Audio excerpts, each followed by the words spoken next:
If you have ongoing exposure to controlling people, it's a virtual certainty that you're going to experience blurry boundaries, which is why I've created the extensive online course called This Is Me, Establishing Boundaries with the Controllers in Your Life. There's a link below that will give you all of the details, and I hope that you would find it therapeutic.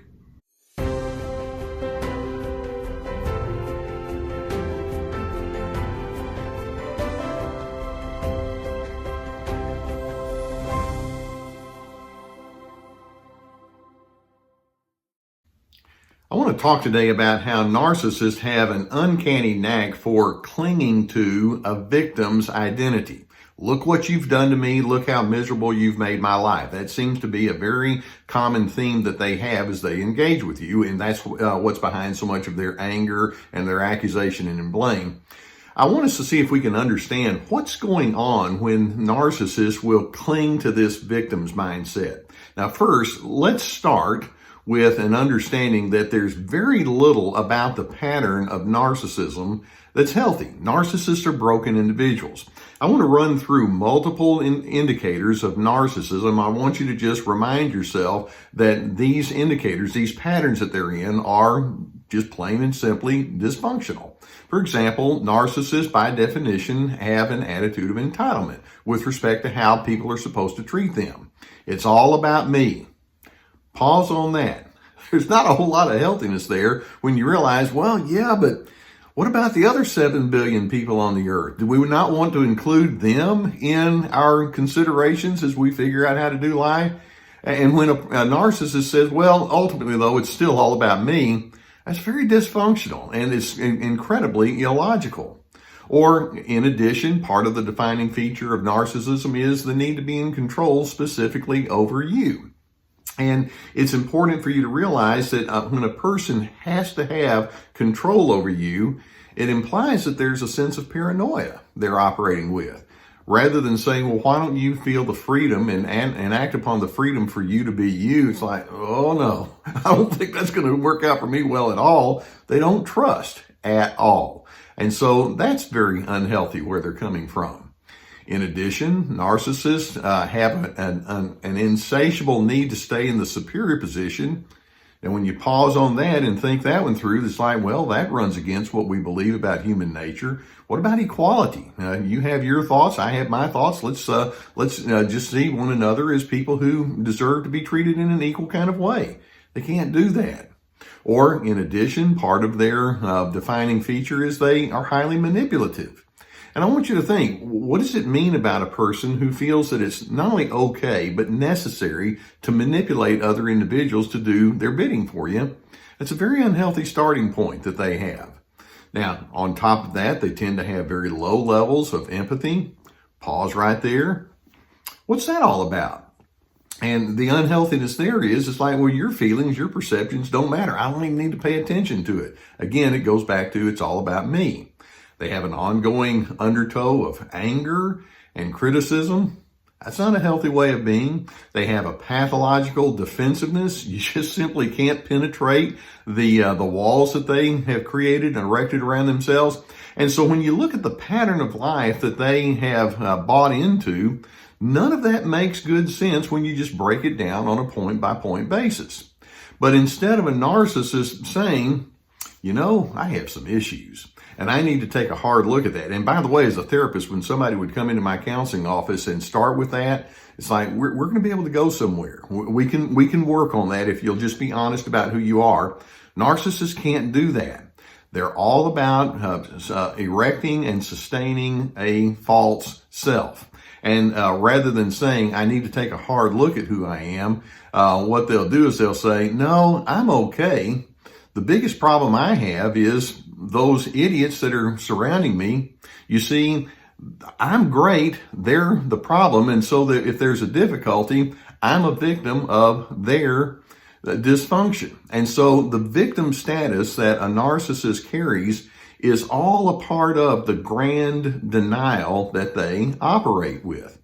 Now, down at the base of all of this victimization mindset that they have, what they're really implying is when problems come or when differences show up between you and me, I don't know how to do it. I don't know how to reason through those kind of things. I don't know how to address my psychological fragility. That's what's really going on. Or in addition, they're also implying, and I don't know how to trust. I don't know how to be open and vulnerable in such a way where I show some trust in you and we create a mutuality there. I had never developed that kind of skill. And so that being the case, these individuals are fixated. In other words, they're stuck in a very childlike way of engaging with the world. Complexity confuses them greatly. Insight is something that scares them because it means that they have lost their grip of control over whoever it happens to be on the inside if they have to say, I struggle. So it's very important for you to understand several key things that are going on inside of a narcissist that cause them to absolutely cling to their victim identity. First and foremost, it's necessary for you to realize it's profoundly important for these individuals to appear or to think of themselves as ideal. They want to say, hey, look at me. I'm smarter than everyone else, or I'm prettier than everyone else, or more handsome than everyone else. I'm better than other people. I'm more accomplished than other folks. I'm more popular. I'm more connected. I'm more admired than other people. They have to seem to be a very ideal person because it's their way of compensating for the hidden fears that truly drive them. Now, that being the case, when you get to the place of saying, well, why don't we just talk about some of those flaws or mistakes or just plain old differences between you and me? It's like, well, if I do that, then that might mean I have to drop that better than status that's so important for me, my idealized self. It's like, well, we can do that. It's like, but remember, I don't know how to do that. Now, in addition, we see that they hold on to their victim status because they tend to think of discussions about differences as inevitably discussions about judgments. They fear that if you talk with them about something that didn't go well, that you're judging them as an awful human being. When in fact, if you're a healthy person, you could just be saying, well, actually, what I'm trying to do is figure out how you and I can get along any better. But they think too heavily in terms of judgments to be able to go into that space with you. Likewise, we can say that they have a fundamental pessimism regarding the nature of love and connection and goodness. It's like, well, if I really start talking about my flaws or imperfections or our differences, it's not going to go well at all. You're no longer going to admire me.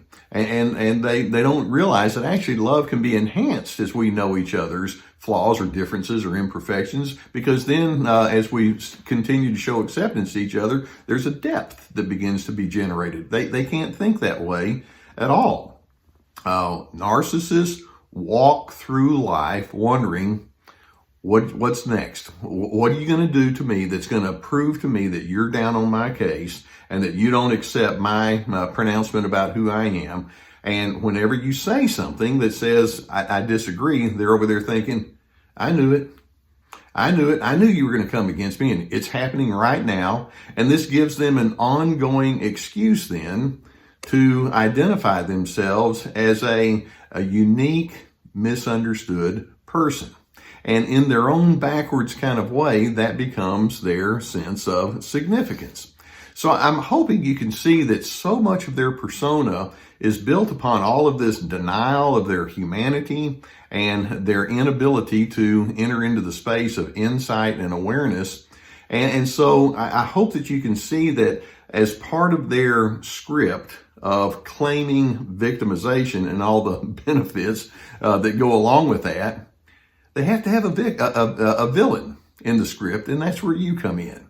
It's like, well, I'm a decent person, but people out there, you, are making my life miserable. And so they tend to go heavily into the blame and accusation mode. When you see that and that chronic criticism, you know that they're setting you up for them to feel victimized and you're the villain.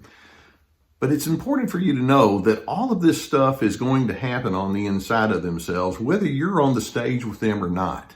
They want to make all of their victimization about you. But in fact, if somebody else were in the same role, they would eventually be in the same position toward that person too. You're not the problem. The problem is they have all of this this difficulty and strain on the inside that they project onto you, but it's a part of that denial sense that they have. It's important for us to recognize that insight, growth, and maturity doesn't happen when you're in a chronic blame and accusation mode, which is where they are, because all that means is as you're trying to figure out why the problems are there and what to do, you're very externally focused. You people out there are causing my problems.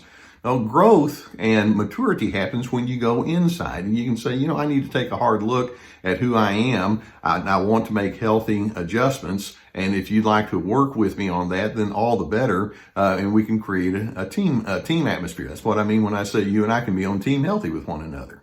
So narcissists are way too caught up in their own emotional dysfunction and denial and fears in order to make an adjustment. And so anytime that you show yourself to be other, they think of themselves, once again, I'm being victimized by you. You're trying to mess my life up. And it's like, no, actually, I'm trying to be coordinated.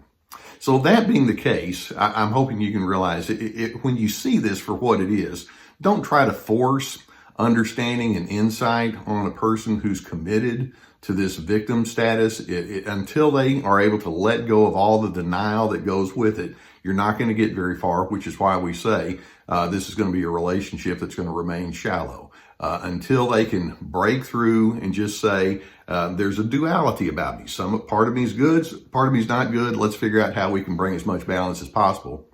They can't grow, they won't grow, and you don't need to be pulled down into their ditch with them. I hope this gives you some good insight as to what we're talking about, and I hope it helps you understand more how you can respond well when you're faced with these circumstances. If you haven't already done so, I'd encourage you to hit that subscribe button. We'd love to keep more videos coming in your direction. When you hear about topics like this, it can prompt the thought that says, I can use some therapy to help me sift all of this out, because I know that many of you are entangled with these individuals who just create all this havoc.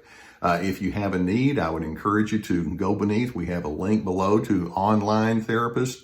There's a whole host of licensed professional therapists that can help you out. And if you would, I would encourage you to go below and check out our sponsor that we have that can help you in that regard. Take advantage of the resources there. In addition, we also have my courses, Free to Be. It's about discovering yourself despite the controllers. This is me. It's about establishing boundaries with the controllers in your life, and we're going to have more that are on the way. And in addition, we also have my books and other resources. Now, narcissists are the chronic victim. They're constantly wondering, why is everybody making my life miserable? No, it's not about you. It's about all of their denial. And as you're able to see it and then stay unhooked from that, I hope that it positions you to be a person of objectivity and steadiness. And in the end, I'm hoping that it can help take you to your place where you're able to live in peace with who you are and with the world around. I so want you to have peace.